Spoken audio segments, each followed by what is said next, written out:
महात्मा ज्योतिराव फुले. महात्मा ज्योतिबा फुले यांचा जन्म 1827 पुणे येथे झाला.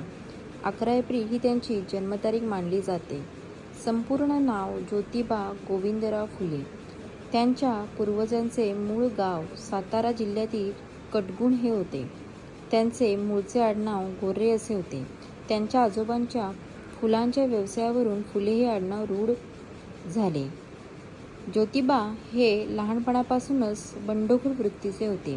त्यांना अन्याय मुळीच सहन होत नसे. त्यामुळे विद्यार्थी दशेत ते इंग्रजी राज्य उलथवून टाकण्याच्या कल्पनेने भारले गेले होते. त्यासाठी त्यांनी लहुजी वस्ताद साळवे नावाच्या पहिलवानाकडून नेमबाजी, दांडपट्टा वगैरे बाबींचे शिक्षणही घेतले होते.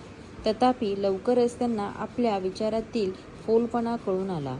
विद्यार्थी दशेतून बाहेर पडल्यावर आपण आपल्या लोकांच्या सेवेला वाहून घ्यावे असा विचार ज्योतिबांच्या मनात आला. त्याचवेळी त्यांना सामाजिक विषमतेची प्रकर्षाने जाणीव झाली. आपल्या भोवतालच्या परिस्थितीचे बारकाईने अवलोकन केल्यावर त्यांचे मन सामाजिक विषमता, अन्याय व शोषण यांविरुद्ध पेटून उठले. समाजात शूद्रातिशूद्रांना मिळणारी वागणूक, समाजातील स्त्रियांची दुःस्थिती, हिंदू धर्मातील अनिष्ट चालीरीती व रूढी परंपरा या सर्वांनी त्यांना अंतर्मुख बनविले.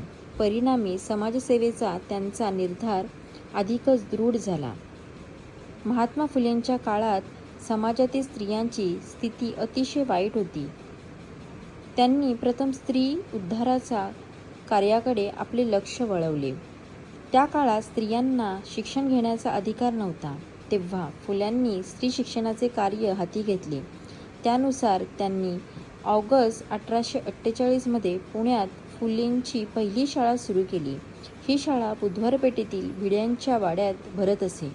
आर्थिक अडचणीमुळे ही शाळा लवकरच बंद पडली. परंतु नाउमेद न होता ज्योतिरावांनी 3 जुलै 1851 रोजी पुण्यातील बुधवार पेठेतच अण्णासाहेब चिपळूणकरांच्या वाड्यात मुलींची दुसरी शाळा सुरू केली.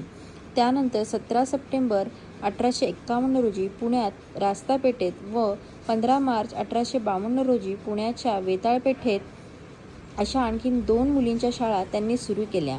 त्यांच्या या कार्याबद्दल 1852 सरकारने विश्रामबाग वाड्यात त्यांचा जाहीर सत्कार केला.